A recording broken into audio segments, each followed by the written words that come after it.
Hey everybody, it's Dr. Bob, and today I am at Canyon Lake Gorge in the hill country of Texas, and this is a great site for us to visit. We visited the Mount St. Helens to see how sediments are deposited and then rapidly eroded to create the canyons, to show the stratification and the layers that can come from high velocity flows.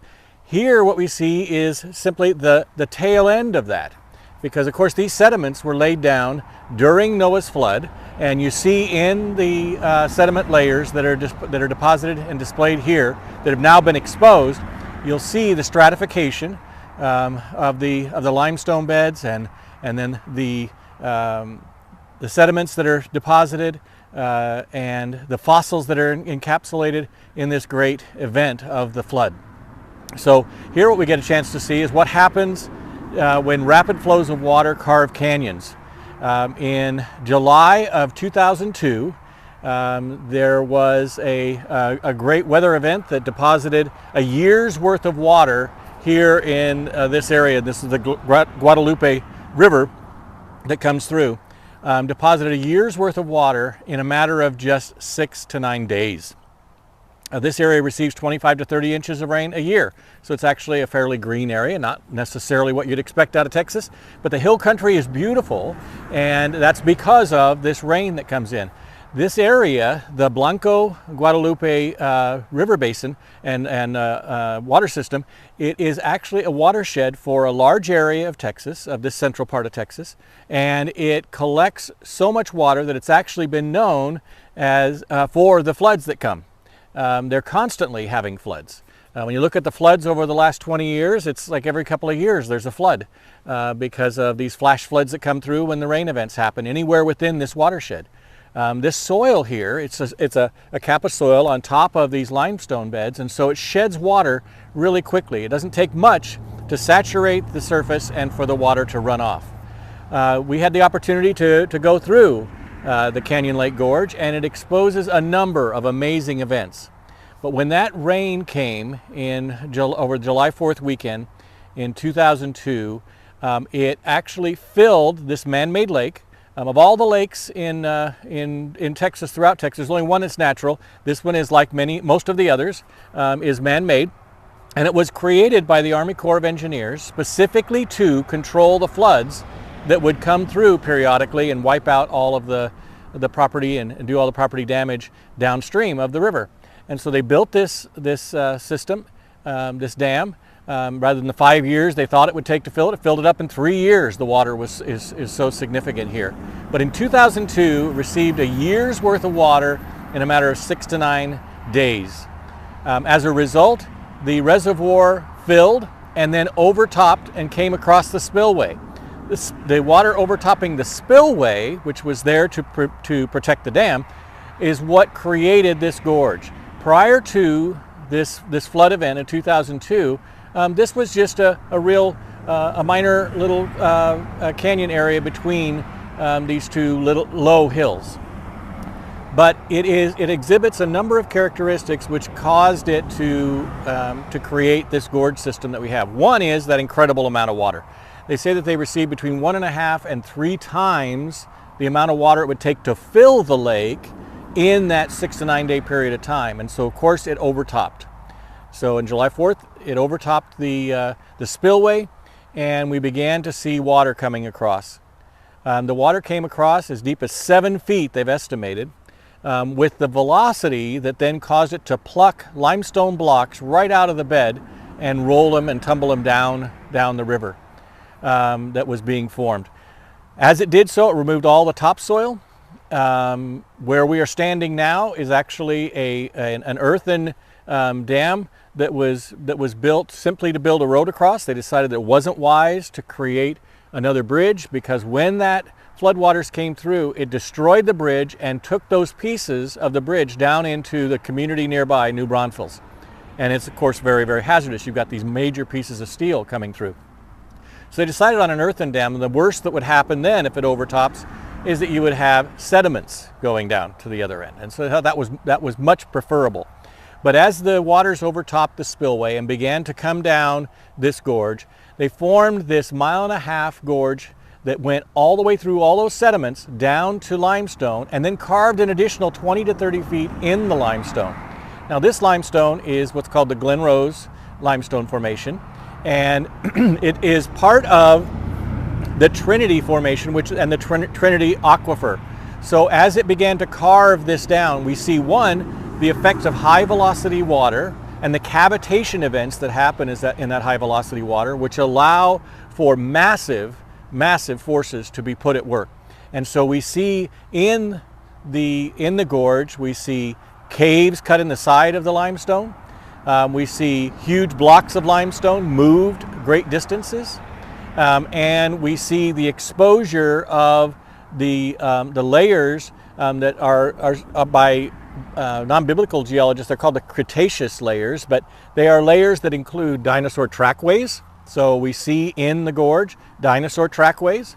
They exposed fossil beds, largely with marine organisms. It's interesting as you look at those, though, that as you'll see, they are primarily closed. So these are animals that died in that flood event, as opposed to the story that's told as you go through the gorge, that this is the result of these deposited at the bottom of an inland sea over a great period of time. Because every one that we looked at actually was a closed bivalve. So both halves were there. The animal was encased while it was still alive, not the result of these settling down into the sediments over a long period of time. You'll also see in the gorge ripples in the sediment layers. So again, that tells us that these were buried shortly after they were formed, because those ripples, anytime you've gone to the beach or anything, ripples don't last, right? They wash away, they channel, and they're gone. But we see ripples, and not only ripples, but we see ripples on subsequent layers. So we have ripples, and then another layer is deposited on top of that, and ripples in that layer as well, and then another layer deposited on top of that. So we see these trace fossils of the ripples now lithified and buried under all of this overburden, which is now exposed because of this overtopping of the Canyon Lake. Now, in addition to that, you'll see, so we have footprints, and we have these ripples, and we have these fossil beds that are deposited. This also gives us another indication, and geologists from all over the world come to visit here. They say to study the effects of catastrophic flooding events on here and Mars, of all things. But one of the most interesting things that we saw here is you'll see where the fracturing. So there's actually a fault that runs through here. It's called the Hidden Valley Fault. And the Hidden Valley Fault is interesting because it actually has slipped and then fallen. So what we have exposed are the striations in the rock from the slip moving, and then it falling in, so it creates this kind of domino effect in the fault deposit. It's really, really interesting. And I think that it is actually related to the other feature that we see exposed here. You'll notice there's still water running behind me. That's because the other thing that happened was the exposure of the aquifer here. So we see this limestone that is impregnated with all of these holes, and it creates an opportunity for the water to actually flow through the limestone, an unusual event. It's interesting because the talk about burrowing animals having their burrows fossilized looks more like it's the result of the carbonic acid, which forms when organic materials percolate through the ground and then hit this limestone. And that carbonic acid, of course, begins to dissolve these passageways in the limestone. But it looks like Swiss cheese. It's just holes all throughout it. So this water that's flowing behind me is actually the result of that aquifer still at work, but now exposed. So rather than the water flowing under the ground, it now becomes surface water. So it's a really interesting phenomenon there.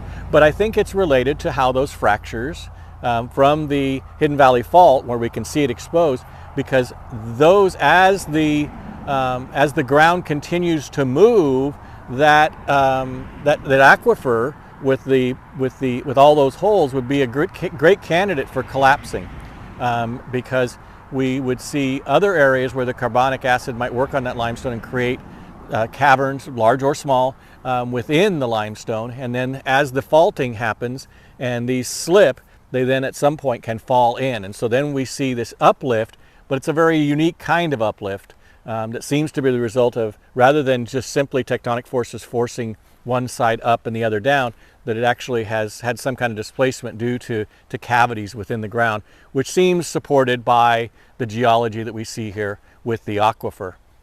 So it's a very, very interesting place that demonstrates a number of things to us about what happens when rapid flows of water are in the area where there is a pre-existing fault, which creates an opportunistic path for these floodwaters to follow and then to carve away this opening. It's interesting in the literature that here at Canyon Lake Gorge, it is demonstrated as a very unique example because unlike the Grand Canyon, which we know took millions of years, that this formed in a matter of days. Well, the reality is that most of these type of features are formed due to catastrophic events. And we had Mount St. Helens in the 1980s, and we have this in the 2000s. And you can't help but think that as we look around us, these features that we see, how many of them are created by these catastrophic forces, both from the flood, which gives us the original deposits, and the events after. So whether it's the waters retreating off the surface of the earth, which you can see the kind of forces that would have when this was just a small event in comparison, minute in comparison, and over a period of just a couple of days. Now you talk about 9,000 feet plus of water on top of all of the sediments on the earth. And then as they begin to rise up and the waters begin to recede, that you would have these huge amounts of water cascading off of these hills as they rise, carving these amazing canyons that we see in the world today. So it's an opportunity for us to recognize that the forces that were at work in the flood and the forces that are at work in all of God's creation can do amazing things, and we have every reason to trust that the accounts that are in the biblical record represent actual true events. And what we see are just these snapshots that give us the validation that God's word is true and that it's okay to believe. So once again, this is Dr. Bob, and I am here at Canyon Lake Gorge in the hill country of Texas.